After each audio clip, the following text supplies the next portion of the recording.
Magandang hapon po sa inyong lahat. Napakaganda po ng ating talinhaga. Kasi kahit papaano po, in very simplistic terms, pinapaliwanag sa atin, ano nga ba ang intensyon ng Diyos sa atin? Pag sinabi na yung may-ari nung bukid naghasik ng mabuting damo, o na mabuting trigo, that is the intention of God.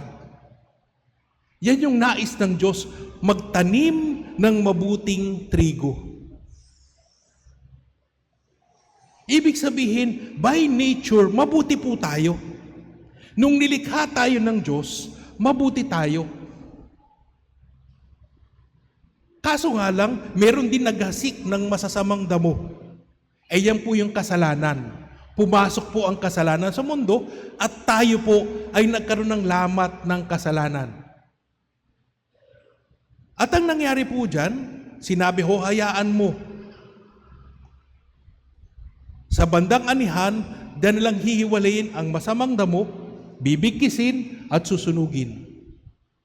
At yung mabuti, yung trigo, yan ay aanihin at ilalagay sa kamalig. Kung titignan po natin, when we try to look deeper into that, yung salaysay po ng Diyos, o salaysay ni Kristo, una sinasabi niya, mabuti tayo. By nature, mabuti tayo. Kaso nga lang, tayo ay napasukan ng kasalanan. Pero ninais din ng Diyos na matuto tayong kumilatis. Matuto tayong to distinguish or to discern. Ano nga ba yung mabuti? Kasi kapag binunot nga, habang mabata pa, habang pagkakauhay pa lang, may danger po doon na maputol.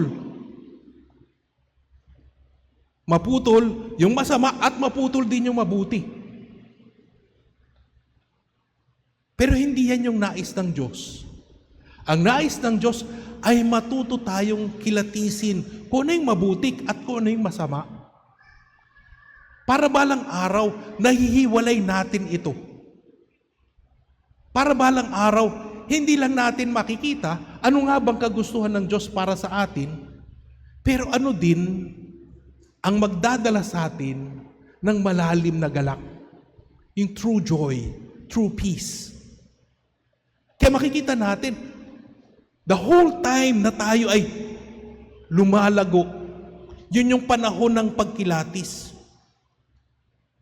Si Tom Green, isa pong Heswita, sinasabi niya po, ito po yung title ng kanyang libro tungkol sa discernment. The weeds among the wheat. The weeds among the wheat. At sinasabi dito, paano nga bang kumilatis?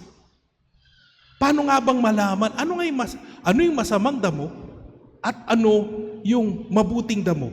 Ang lahat po ng ito, ang pundasyon po niyan, panalangin. Hindi tayo makakarinig sa Diyos na sasabihin, yan ang pagkilatis, kung hindi tayo nananalangin. So prayer is the foundation of discernment. If we don't pray, we cannot discern. So yan yung unang-una, to pray. Ang pangalawa, when we pray, it is our intention to listen.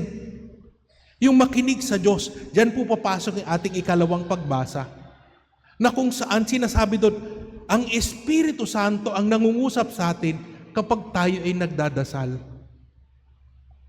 Ang Espiritu Santo ang nangungusap sa atin kapag tayo nagdadasal. Pero makikita po natin na we do not control our prayer. We do not control God. Ang ano po dyan, ang nakokontrol po natin dyan, the time that we have for prayer. That's it.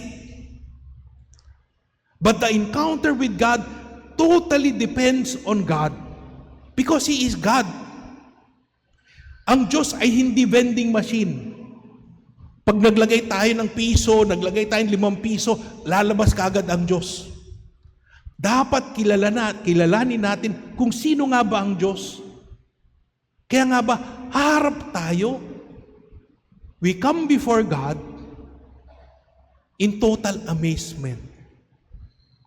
Dahil alam natin siya ang Diyos. Namamangha tayo sa Diyos. Pwede pa nga sabihin, ito yung mysterium tremendum. Namamangha tayo, pero kasabay po niyan yung takot. Kasi we are before God, who is all majestic. Kaya makikita natin, yung ating pagkamangha, yung ating pagkatakot, dahil tayo'y nasa harap ng Diyos. And it teaches us patience. Sa ating paghihintay sa harap ng Diyos, tinuturuan tayo na maghintay sa Kanya, to wait on God. Alam niyo po tayo, sanay na sanay po tayo sa instant na po ngayon. Nagsimula po yan instant coffee, hindi na po tayo nagbubrew ng kape. Wala nang percolator, walang niluluto yung kape. Pupunitin mo lang, o kukuha ka ng kutsarita at kape, instant. Hindi na natin kailangang mag-antay. Nandyan din po yung diaper. Ngayon po, meron pong disposable diaper. Dati po, yung lampin po yan na gawa sa yung malambot na material. At yan ay tinuturuan ang bata to control their movement. Ngayon po kasi, kahit pumupo yung bata, kahit umihi yung bata, walang effect.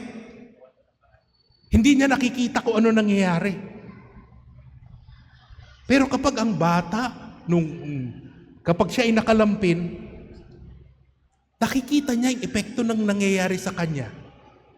At dadating yung punto na the child will learn to control their bowel movement. At achievement po yan. Achievement po yan. Bahagi po yan ng isang bata na magkaroon ng kontrol sa kanyang katawan. Patience. Ngayon po, instant na po. Using your cellphone, parang computer na po yung cellphone. Pwede mong malaman kung ano yung kaalaman, ano yung mga datos sa buong mundo, scouring the World Wide Web. Nasa dulo ng ating mga daliri. Dati po, ang ginagamit ay encyclopedia. May koleksyon po yan sa bahay. Tinitingnan mo yung sa encyclopedia. Ano nga ba ang tungkol dyan? Hindi ko sinasabi, bumalik tayo sa ganun. But we lose a certain value of patience. Dahil sa mga ganyang bagay. Hindi na tayo natututong mag-antay. Hindi na tayo nawawala yung virtue natin of patience. And because of that, we also lose the value of prayer. Alam niyo po ako ngayon, dati po kasi pag nagdadasal po ako, paspas sa aking yung Christian prayer, yung Liturgy of the Hours. Pagkatapos ko magdasal ng mabilis na in 5 minutes tapos ako. Sasabihin ko kay Lord, oh Lord, tapos ng obligasyon ko. But you lose savoring prayer. Yung nanamnamin mo ang bawat salita, bawat kataga ng iyong dinadasal. Kaya nga ba, let us go back to our prayer. Yan po yung sinasabi sa ating second reading. Let us go back to our prayer because that is also the opportunity for us to encounter God. The God who is silent, the God who communicates to us by whispering to us. Hindi sumisigaw ang Diyos, but God whispers. Bumubulong ang Diyos sa atin. At kailangan natin ng tahimik sa ating pakikinig sa Diyos. Ano yung, what do we get out of it? It is knowing, it is going back. Na tayo ay bukid. Tayo ay tanim ng trigo. We we discover who we are. Ano nga bang purpose natin? Ano nga bang identity natin? Ano nga bang nais ng Diyos para sa atin? So that in the end, yan din yung magdadala sa atin ng galak. That is what will bring us peace. Mga kapatid, parang mahirap pong pag-usapan ang panalangin. Ang panalangin po ay ginagawa. Maghanap po tayo ng panahon para sa pananalangin. Maglaan po tayo ng panahon para pakinggan ang Diyos. To discover God in prayer, to discover Him in patience. To discover God in prayer is to learn to wait on God. To discover God in prayer is to find our joy and our peace. Let us go back to prayer so that we can distinguish the weeds from the wheat and discover our true peace, our true joy.